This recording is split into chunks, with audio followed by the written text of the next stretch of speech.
Now, the Home Secretary, Yvette Cooper, is holding an emergency meeting today with the National Crime Agency and intelligence agencies to discuss how to stop criminal smuggling gangs moving people across the Channel.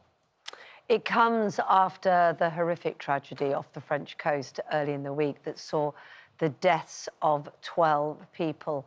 Joining us is Home Office Minister Dame Angela Eagle, particularly Minister for Border Security and Asylum. You know, the loss of those lives, one woman pregnant, children also numbered in that 12, is obviously fresh in everybody's minds. But some 8,000 migrants have crossed the Channel since your government took power.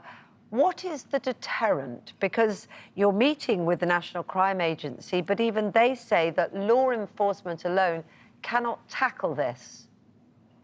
Well, the deterrent is we have to move to an asylum system that works quickly and fairly, that removes people who aren't asylum seekers properly, and that doesn't leave them languishing for years and years because the day job isn't being done by the department. So we've got to move to that. But at the same time, we've also got to disrupt across the whole international chain the smuggling gangs that are making millions, hundreds of millions of pounds by putting people's lives at risk with absolutely no care for their own safety, so long as they've collected the money. Only 8 of those people in that boat this week had any kind of life jacket on. It was absolutely horrific and heartbreaking to see that happened.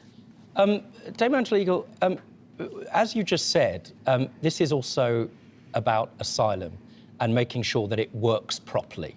Now, that's going to mean more money for the justice system, which is in chaos, to say the very least, and underfunded.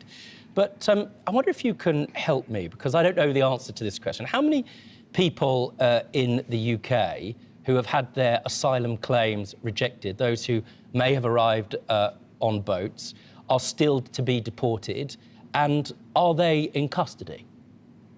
Well, you can't, and it wouldn't be reasonable to keep everybody in custody. You keep people who are dangerous in custody. Sorry to interrupt you. Forgive me, Minister.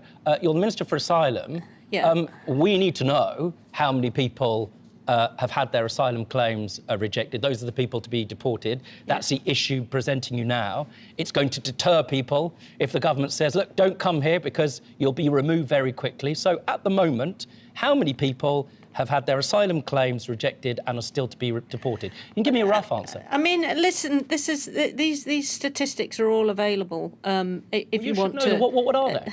If these statistics available, if you want to look them up, but what I can I'd say, rather ask you as the minister in question, just because you know it's strange for you to be speaking to us about this key issue and expect our viewers to go and look them up online. Could you just roughly tell us? There are 100,000 people currently who the last government didn't actually process because they were trying to pursue this fantasy Rwanda scheme, that are living in hotels at a cost of billions of pounds, unable to be processed and unable to either be granted asylum or be refused asylum. So the first thing we have done is actually change the law so that we can begin to process them.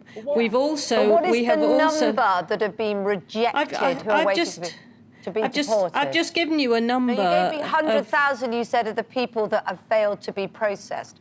I guess what I'm trying to deal with is ask you is how many people have been processed that are waiting to be deported? They're being held, knowing that we know that they shouldn't be here, if that's the way you want to phrase it, but are waiting to go. Are we clear about that? Well, there's a throughput through our deportation estate. So there's about 2,500 beds in our deportation estate. We've just organised the deportation with 15 flights in the last 2 months to deport people back to countries who've failed asylum seekers or who are foreign national offenders that have been in our prison system that are deported on release. That is what we're doing. We are ramping up deportations. We are now processing the people that were in that backlog that couldn't be processed because of the money and effort that was wasted trying to put the Rwanda scheme into place. We are taking action and have done so in the last 2 months to get the system working I don't mean again. to interrupt you. It's just of all of the issues that we deal with, it's quite clear people are, to say the least, exercised, right, on Twitter. Millions of people in the country are listening to you right now. And what they want from you is an assurance that there's going to be a deterrent, to stop the tragedy and the horrors of children dying on the way here, but to send a strong message that if you are illegal, if you don't have a legitimate asylum claim, you're going to be deported. And that includes a number of measures, and presumably you're going to be asking the Treasury for a lot of money, not least to say we need more room in detention centres rather than paying for hotels when other people from across communities can't afford basic things. This is a thing that's exercising people in this country and causing division. You'd agree with that, right?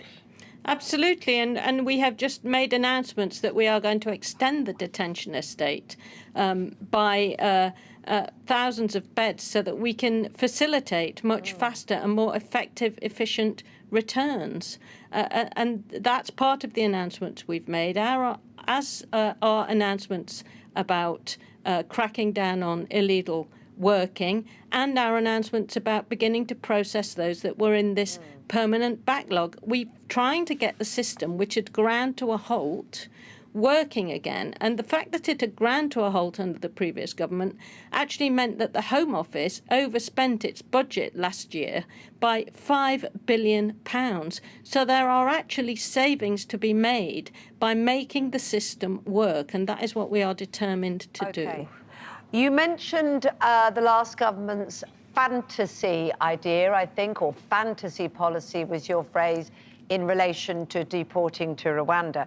It seems to be a fantasy that Germany and the EU are now considering indulging in, at taking advantage and deporting people to Rwanda to the facility the British taxpayers have paid for at a cost of £360 million.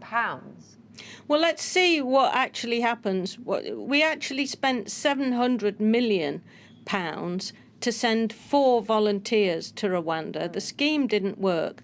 And when we got into the Home Office after the general election, it became clear that the government had budgeted, not set the money aside, but expected to be spending billions upon billions of pounds to send 500 people a week to Rwanda. There were no such deals in place. It was a complete con.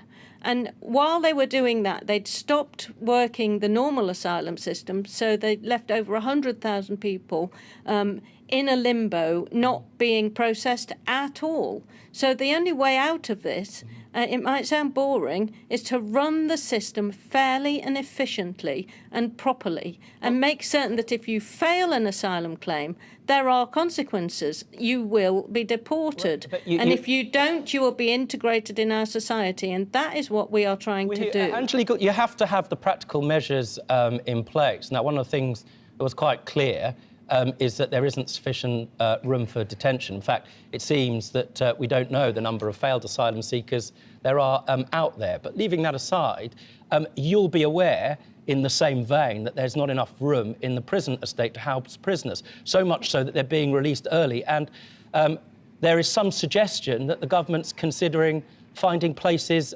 in Estonia. Is that a realistic plan?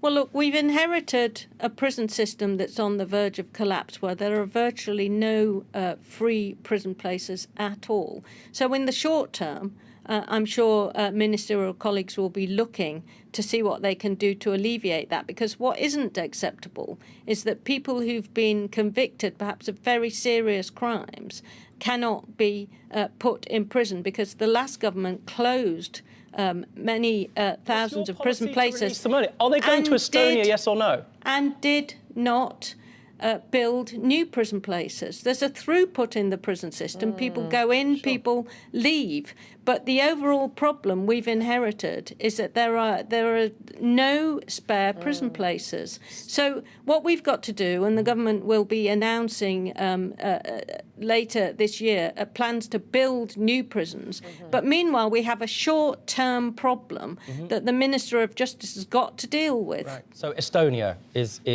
I'm not going to say that that won't happen. You won't. Well, just very quickly, one of the difficulties with Rwanda and Estonia and all of these issues are the legal challenges. Are you going to change the legal framework, along with the Justice Minister, to make it easier and more streamlined for this to happen, so people can't delay things for years and years, by the way, getting legal aid, etc., and drawing on the public purse? And it's a very quick answer, but I wonder if you can help us with that, because our viewers are really, really concerned about this, given the current economic situation and the lived experiences and lives of people up and down the country.